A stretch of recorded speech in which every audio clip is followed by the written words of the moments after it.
Decision लेने से पहले मेरी कुछ बातें हैं जो मैं आपसे और करना चाहूँगा।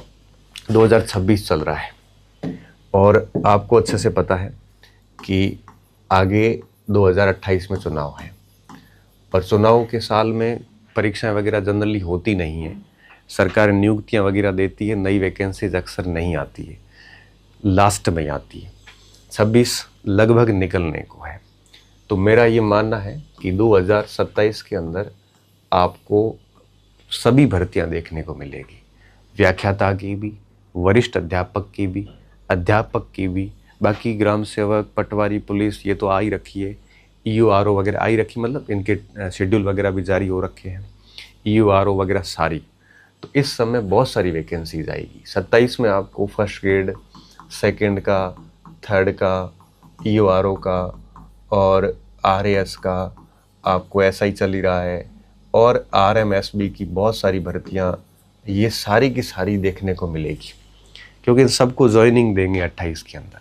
अक्सर होता है ऐसा कि चुनाव से पहले एक बार ये वैकेंसीज करवा के और ज्वाइनिंग दी जाती है ताकि सरकार का एक अच्छा रहे। तो अब आपको एक बात तो माइंड सेट में क्लियर कर लेने की, वैकेंसीज आएगी, अच्छी संख्या में आएगी, तो ये भ्रम बिल्कुल नहीं रहना चाहिए आपके दिमाग में। अब आप कहोगे सर कब आएगी, परीक्षाएं कब होगी, ये मुझे नहीं पता, ये इवन किसी को नहीं पता। आप तो यही मान के चलिए कि 6 महीने बाद कभी भी परीक्षा हो सकती है किसी की भी, ये बस ये हालांकि होगी नहीं, पर ये मान के चलना, इससे क्या है कि हमारी तैयारी को थोड़ा मोमेंटम मिलता है, डेडलाइन प्रेशर आता है। तो 6 महीने मान के चलोगे तो जनवरी मान लीजिए आप, तो हम मान के चलिए कि 27 में परीक्षाएं होगी। मेरा मन ये कहता है कि मैं जून जुलाई के बाद में इन सारी परीक्षाएं देखने को मिल सकती है, उससे पहले वैकेंसीज देखने को मिल सकती है। तो आपके पास मोटा मोटा ले दे के साल भर का समय है परीक्षा को लेके, तो 1 साल का समय है। और मुझे ये लगता है कि अगर एक विद्यार्थी बिल्कुल टारगेटेड होके, टारगेट ओरिएंटेड होके एक ही परीक्षा को ढंग से तैयार करता है, अच्छी तरीके से बैठ के, ढंग से का मतलब ये होता है जिसमें पढ़ाई भी हो, जिसमें मल्टीपल टाइम रिवीजन भी हो और बहुत सारी प्रैक्टिस भी हो डेली बेसिस पे, अगर इस तरह से वो चलता है और बिल्कुल सिलेबस ओरिएंटेड, सारे सिलेबस को साथ में रखते हुए, तो वो विद्यार्थी 1 साल में अपना अच्छे खासा मुकाम हासिल कर सकता है। तो साल भर का समय पर्याप्त समय होता है, अच्छी वैकेंसी आने वाली है और साल भर बाद आपको परीक्षाएं देखने को मिलेगी। अब बात यह है कि सर मैं किसकी तैयारी करूं? देखो, मेरा क्या मानना है कि जब भी ऐसे डिसीजन लेते हैं तो हमें कुछ बिंदुओं का ध्यान रखना चाहिए। पहला ये ध्यान रखना चाहिए कि आप योग्य किस में हैं या योग्य होने वाले हैं, एक तो उसको चुनिए। ऐसा नहीं हो कि आप 4 साल बाद योग्य हो रहे हो तो अभी आपको टेंशन नहीं लेनी, अभी तो आपको एक टारगेट लेके तैयारी करनी है। दूसरा देखिए कि किसका पाठ्यक्रम आपके अनुकूल है। पाठ्यक्रम देखो, ग्रेड मत देखना, ये ज़रूरी नहीं है कि फर्स्ट ग्रेड में सिलेक्शन मुश्किल होता है, थर्ड ग्रेड में आसान होता है, ऐसा बिल्कुल कोई नियम नहीं है। चयन लेने वाले फर्स्ट ग्रेड में भी इजीली ले लेते हैं, चयन लेने वाले अध्यापक में भी इजीली ले लेते हैं, नहीं होने वालों का दोनों में ही नहीं होता है। ये पूर्ण रूप से आपके ऊपर निर्भर करता है कि आपकी पकड़ किस पे है। अब आपको विषय बिल्कुल नहीं आ रहा है, आपका इंटरेस्ट नहीं है, वहाँ आपने MA कर रखी है, अब आप कह रहे हो मैं फर्स्ट ग्रेड कर लेता हूँ, तो थोड़ा मुश्किल काम होता है। तो सबसे पहले आप ये चेक करना कि पाठ्यक्रम 90% आपके फेवर का है कि नहीं। फेवर का होने का मतलब है कि जिस पाठ्यक्रम को पढ़ के आपको अच्छा लगता हो। तो सबसे पहला जब निर्णय लेते हो तो इस बात का हमेशा ख्याल रखो कि आपका पाठ्यक्रम आपके अनुकूल होना चाहिए। अब कुछ बच्चों को गणित, अंग्रेजी वगैरह कुछ भी नहीं आती, बिल्कुल ही नहीं आती, और वो वीडियो की CET की इनकी तैयारी करने लगेंगे तो थोड़ा मुश्किल हो जाएगा। टाइपिंग बिल्कुल नहीं आती, LDC के मार्क्स अच्छे हैं तो 50 की स्पीड आने में आपको 6, 7, 8 महीने लग जाएंगे, तो वो भी काम के नहीं है, क्यों LDC पे टाइम खराब कर रहे हो। किसी का फिजिकल बिल्कुल नहीं, SI पास है तो क्यों फिजिकल में माथामुड़ी कर रहे हो। मतलब आपको थोड़ा सा सेलेक्टिव होना पड़ेगा। आपको पता है कि आपका फिजिकल काम का नहीं है और आप कहीं न कहीं लैग कर रहे हैं, हालांकि 19-20 हो तो आप प्रैक्टिस करके ठीक कर सकते हो, लेकिन आपको बहुत अच्छे से पता है कि अपने से फिजिकल नहीं हो पाएगा, तो आप क्यों SI पे टाइम खराब कर रहे हो। आपको पता है कि आपको LDC में बिल्कुल टाइपिंग नहीं आती, मार्क्स भले अच्छे हैं, बिल्कुल नहीं आती, तो 50 की स्पीड लाने में जोर आता है, तो क्यों आप वहाँ 3-4 महीने खराब कर रहे हो। तो आप ऐसी जगह अपना टाइम इन्वेस्ट करें जो आपके दायरे में हो। तो पाठ्यक्रम देख लो कि पाठ्यक्रम आपके अनुकूल है कि नहीं है। फिर ये देखिए कि आपने पूर्व में क्या किया है। अब मेरे पास कई बार स्टूडेंट आते सीधा पूछते सर मैं किसकी तैयारी करूँ।